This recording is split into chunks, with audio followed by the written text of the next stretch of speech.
everyone. Nice to be back with you again. First, let me just say, I really do appreciate all the comments I've been getting.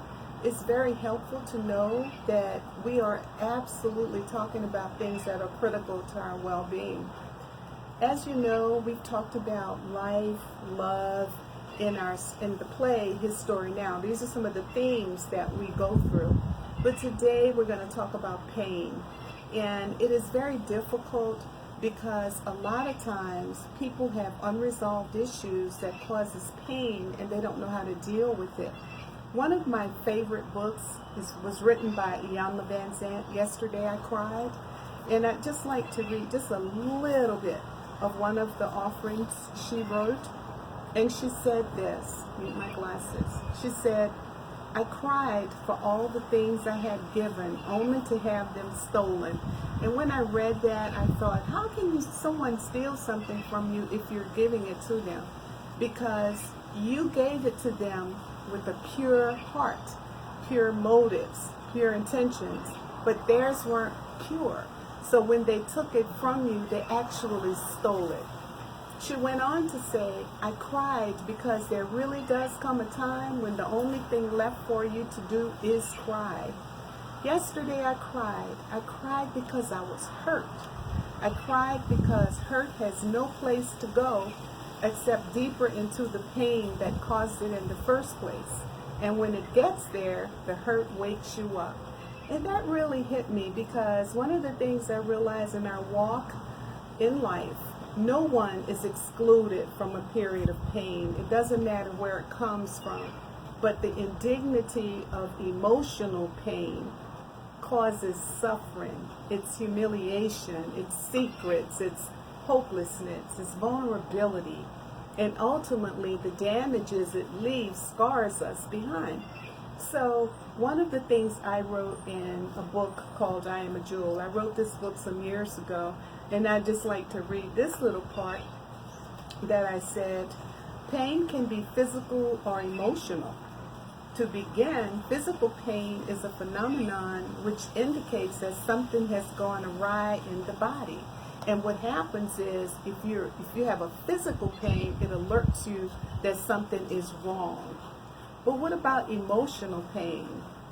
Emotional pain or painful memories can be destructive if allowed to control your life.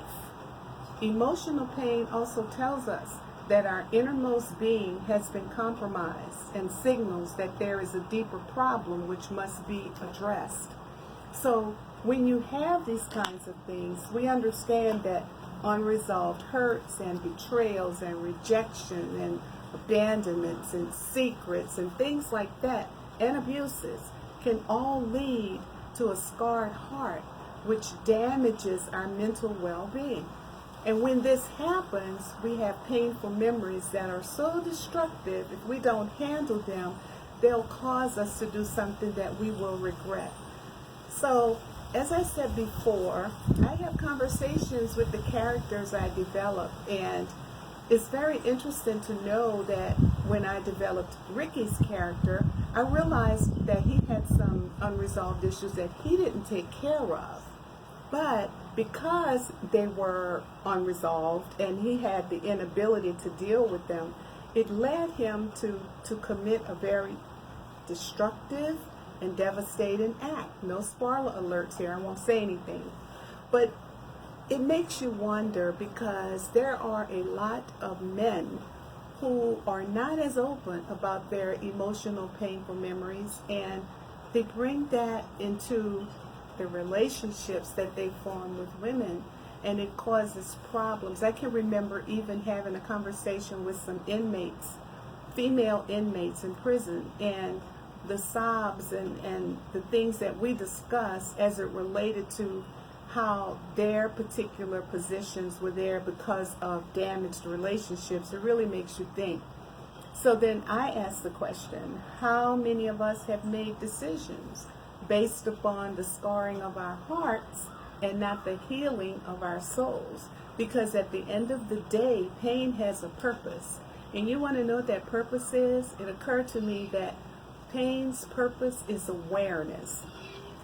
However, it is uncomfortable. and it can reach the deepest thoughts we can imagine, but it must not be allowed to control our lives. A broken leg may heal, but you may still limp. When my husband Greg broke his ankle a few years ago, orthopedically it healed, but sometimes it still hurts. So painful memories can be resolved over time, but it's an arduous process and it may leave triggers. So next time we get together, we're going to talk about hope, because at the end of the day, we have to know that the pain doesn't have to stay with us always. And due to great interest, we have now decided to restream the play, His Story Now, again. And we're going to restream it probably October 17th. So more information about that will be coming. So next time we get together, we'll talk about hope. Have a blessed day.